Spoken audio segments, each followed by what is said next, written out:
Today on Ag News Daily. We try to help as many people as we can for whatever reason makes sense.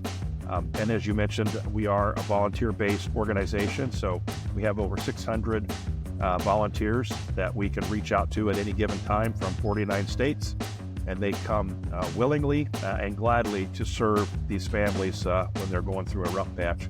Well, welcome back to the weekly edition of the Ag News Daily Show, recorded today with a live studio audience. Just Corey. He doesn't count. Oh, okay. Well, maybe then we can get into some weather updates for him. We also have Miles sitting in the corner. We might have to take a picture of Miles. We might. It's also National Donut Day. Lots of things to celebrate today. You're right. It is early June, or Delaney, is it the middle of August? Because despite what the calendar says, Mother Nature seems to be cranking up the thermostat earlier than normal this year. States such as Arizona, California, Nevada, Texas, and others are bracing for blistering inferno temperatures this week, with meteorologists predicting dangerously high, potentially record-breaking temperatures soaring well into the triple digits. According to the National Weather Service, the daily record highs are likely throughout the week, with temperatures soaring 10, 15, and even 20 degrees above the average temperature. Unfortunately, nighttime temperatures won't offer much relief for those in that area. Here in Iowa, the abundant rainfall from the preceding weeks has continued to percolate into the deeper soil. That can be important for our crop growth. That's according to the U.S. Department of Agriculture. About 92% of the state's subsoil now has adequate or surplus moisture for growing crops. That is the modest increase. This is just a modest increase from what the USDA's report said last week, and is more than double the percentage of a year ago. We saw wind advisories that were in effect for much of North Dakota.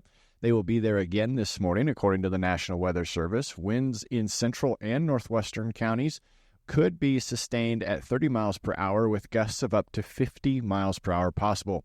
Gusty winds are also expected in parts of northern Iowa, according to the agency. Storms are expected to roll into the area tomorrow, Delaney, with chances of scattered thunderstorms returning Friday night, according to the National Weather Service. A few of these storms might be strong, have some small hail, and those wind gusts like we talked about with some heavy downpours. So seems like we've had tight windows, Delaney, for getting hay wrapped up and replanting done, but that's what we've got for you today. And some side dressing. We're starting to see farmers really get in the field and get some of that crop input work done as well, Tanner. But when we look at the weekly crop progress report, we also saw this week the first crop conditions report for the season, which we'll touch on here in just a bit.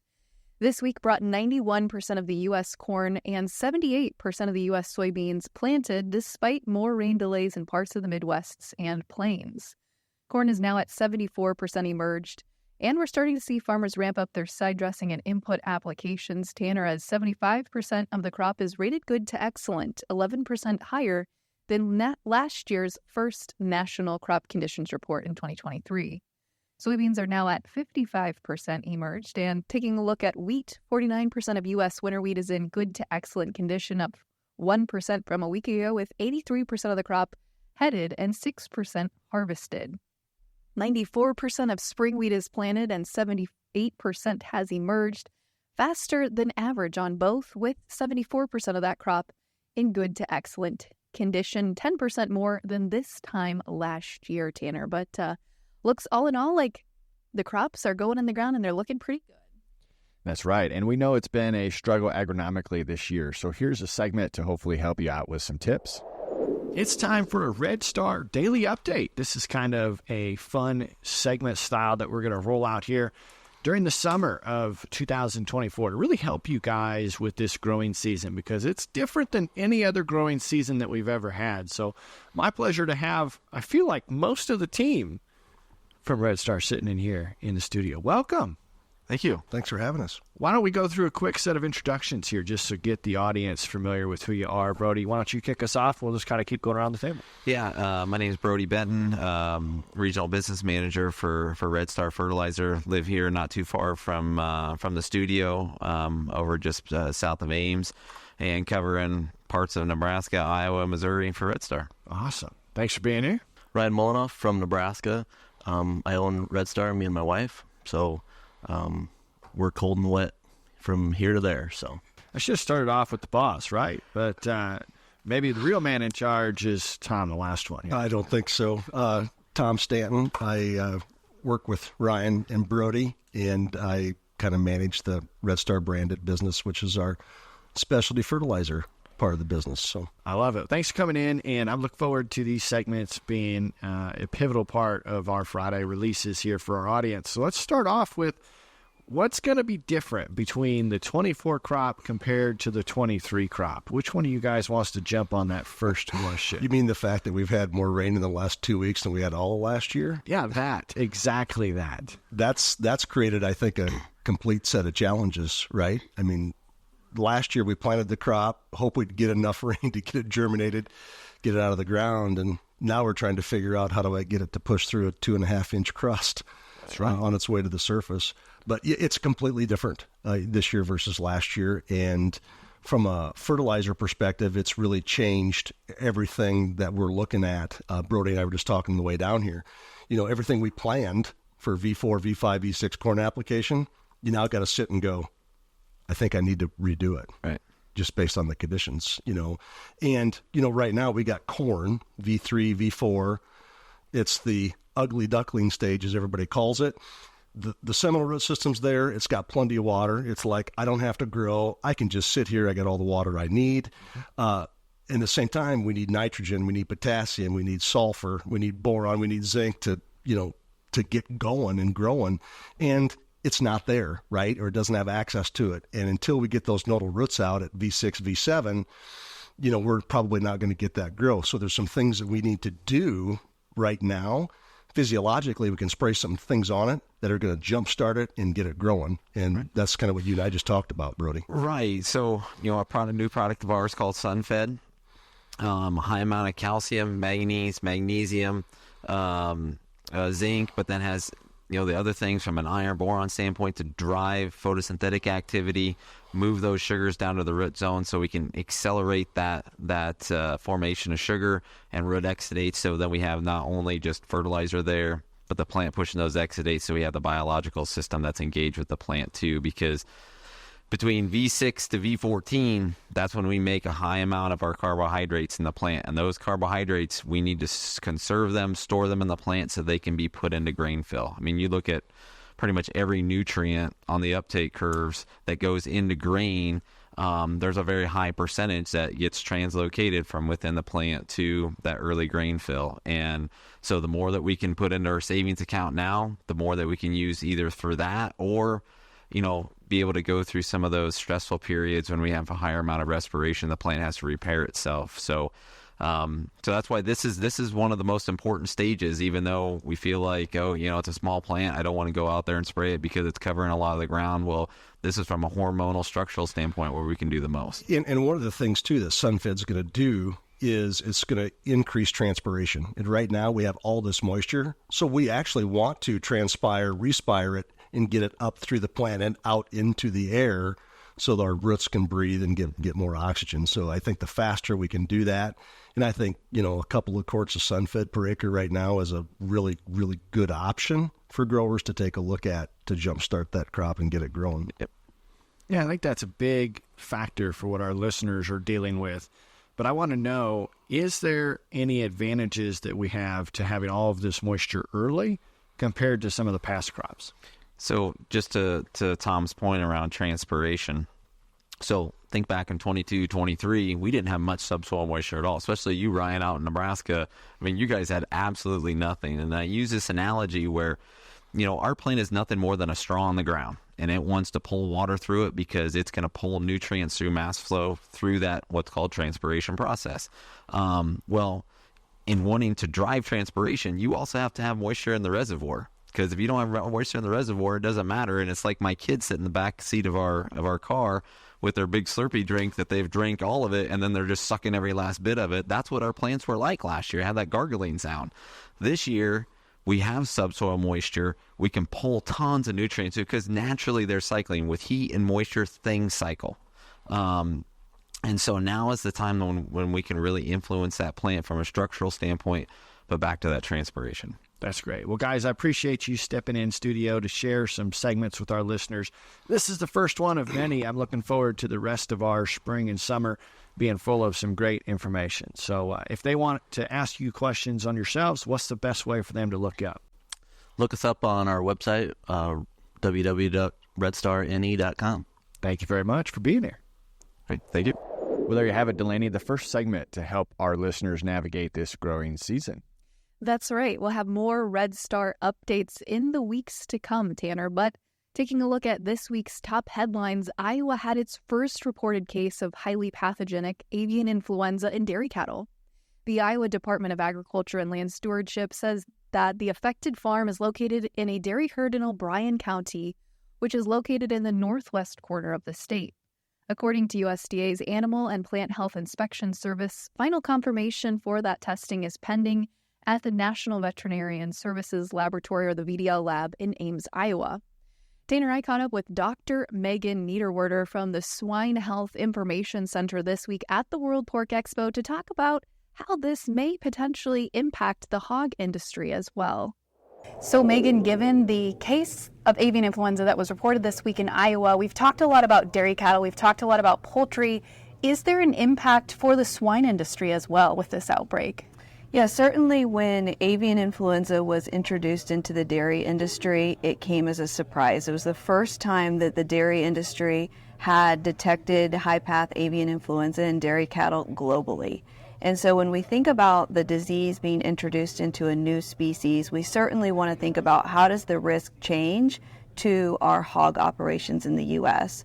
So thinking about biosecurity protocols to prevent any wild bird access to your feed, to your water, to your barns is going to be really important to help protect our swine industry from any introduction of avian influenza.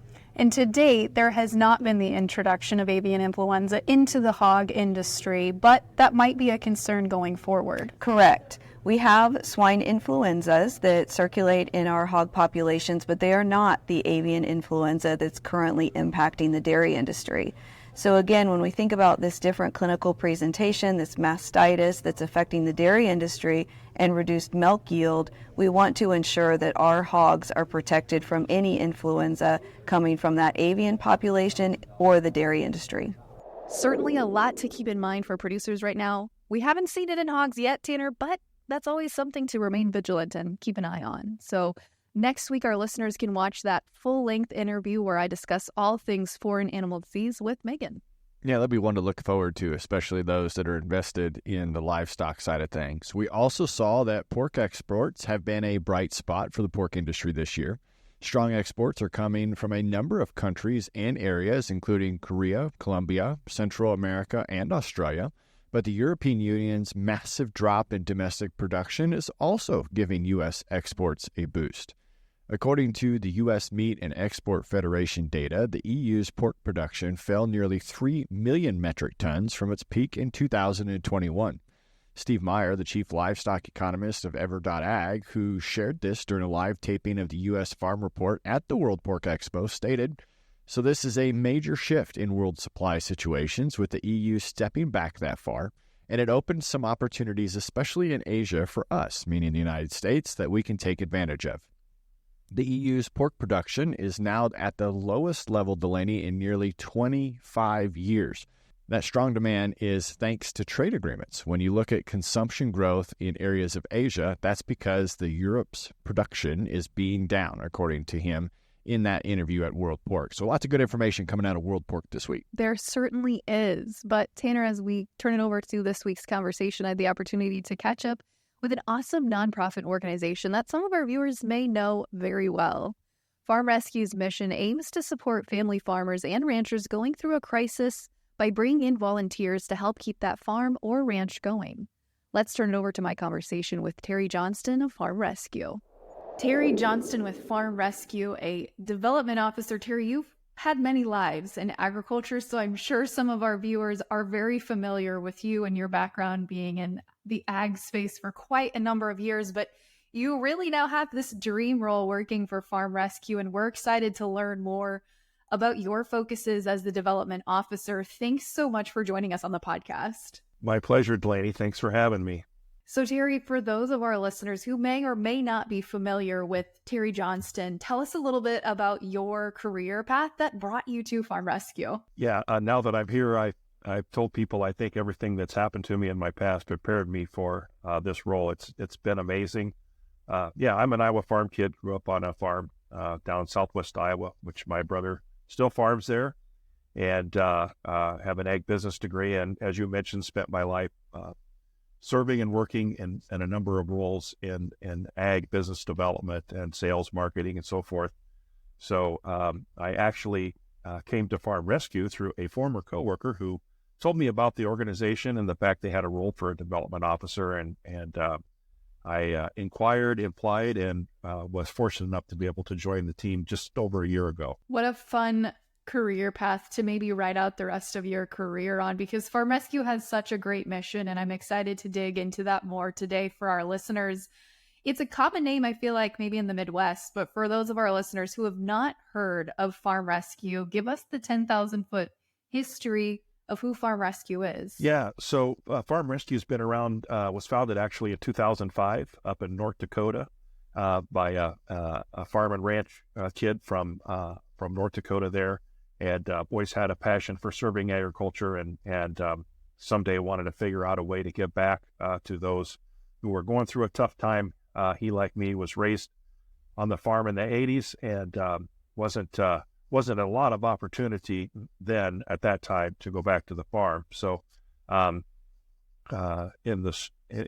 2005, he rounded up some equipment and helped a local family plant their crop. And in 2006, we got rolling with volunteers and really started it rolling. So since then, we now are in addition to North Dakota, South Dakota, Minnesota, Montana, and then Iowa, Nebraska, Kansas, and Illinois. And happy to say that we're going to be over in Wisconsin this year too. So that'll be our 9th state. And since our founding, we've helped over 1,000 families. So we're very proud of that. And it is a mission, and we all love getting up and doing this every day. So of those 1,000 families that you have helped, what are the different situations that families have been in where Farm Rescue has been alerted and notified and have found volunteers to help step in? Yeah, great question. A lot of reasons. Health related for sure. So whether that's an illness or an injury, car accident, something like that, where someone in the family is hurt or sick, and there needs to be some attention paid to that. That's certainly a reason that we would help. Also, natural disaster. So that can be a lot of things, fires, tornadoes, flooding, drought. So we try to help as many people as we can for whatever reason makes sense. And as you mentioned, we are a volunteer-based organization. So we have over 600 volunteers that we can reach out to at any given time from 49 states. And they come willingly and gladly to serve these families when they're going through a rough patch. You know, our goal is to keep them going, make sure that they don't lose their business because they're going through a rough patch, whether it's, physical or damage. Like recently, we just finished up in southwest Iowa helping with after that awful tornado went up through Corning and Greenfield here a few weeks ago. Tore up a lot of people's lives, and we were blessed to be able to go there and help some families plant. So a lot of different reasons, but our volunteers are amazing. They do the work. They give their time and talents to help us help those families. So the people that step in and volunteer for Farm Rescue, I've been always so impressed by that, just seeing the mobilization of people willing to support where they can.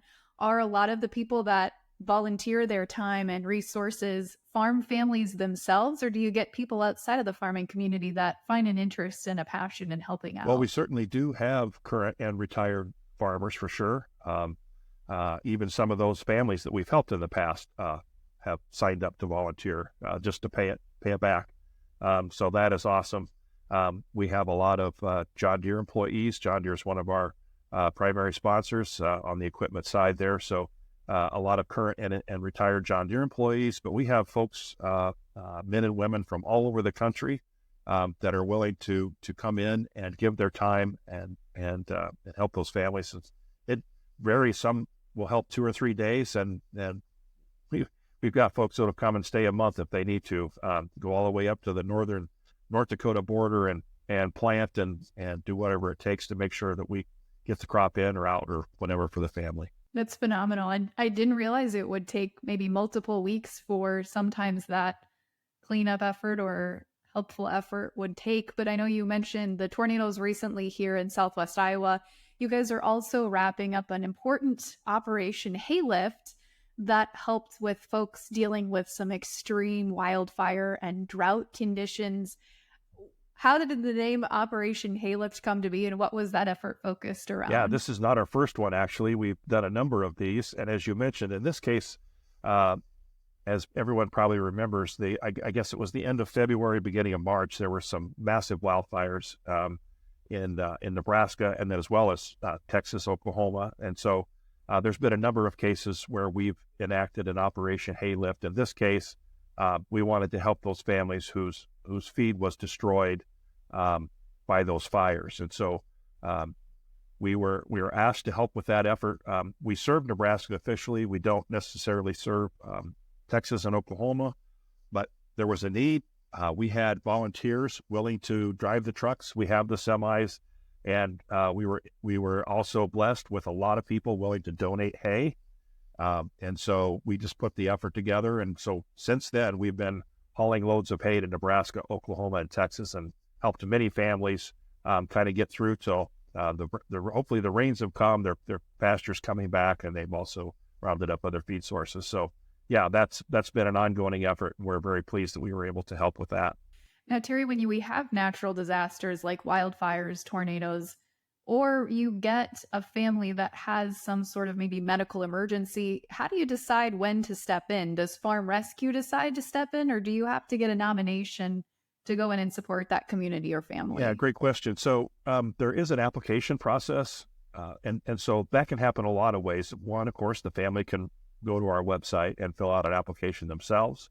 In most cases, it's a referral. So somebody that the family knows that they're going through a tough time, they reach out to us and let us know. And then either the family contacts us or we contact them to see how we can help. And so it really kind of varies, depending on the situation. And we do rely on referrals. So just so people know, farm families often don't ask, they don't want to trouble us or, take services away from somebody else, but we have plenty of volunteers, plenty of equipment. And so if somebody has a need, just please reach out, go to our website, make a referral if necessary, and we would love to help it. And it doesn't take us very long, in a case like especially a natural disaster where bang, it happens and it's go time, right?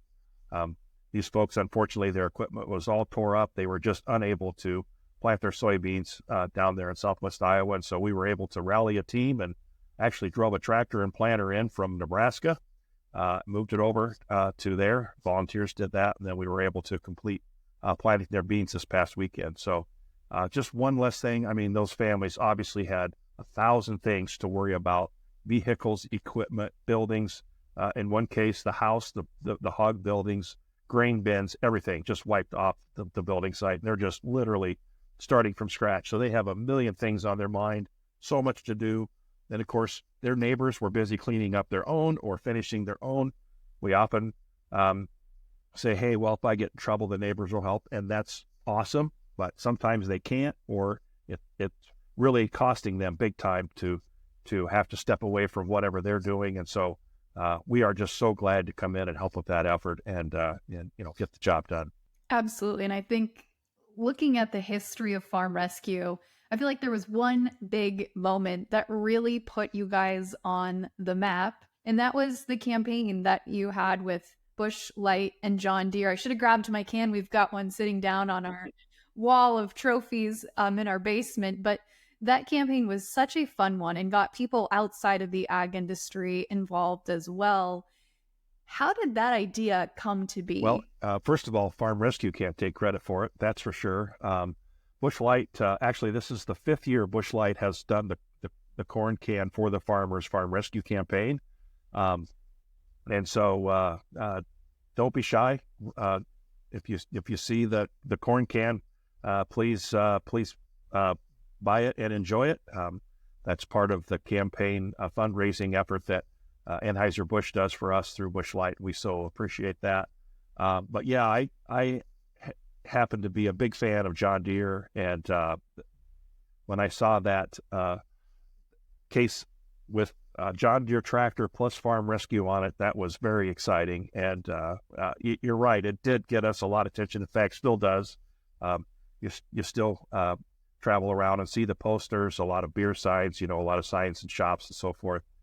So we're very blessed with the dedicated ongoing sponsorship from both John Deere and Busch Light, and that just happened to be one of those, in my opinion, marriages made in heaven.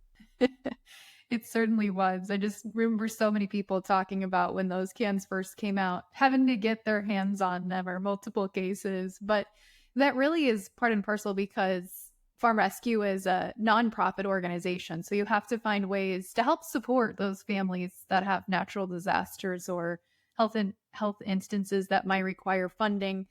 Terry, of all the ways to get involved, what can you just maybe, to tie a bow on it, list all the different ways that our viewers could get involved with Farm Rescue if they're interested? Sure. Well, first of all, go to our website and check it out. It's farmrescue.org.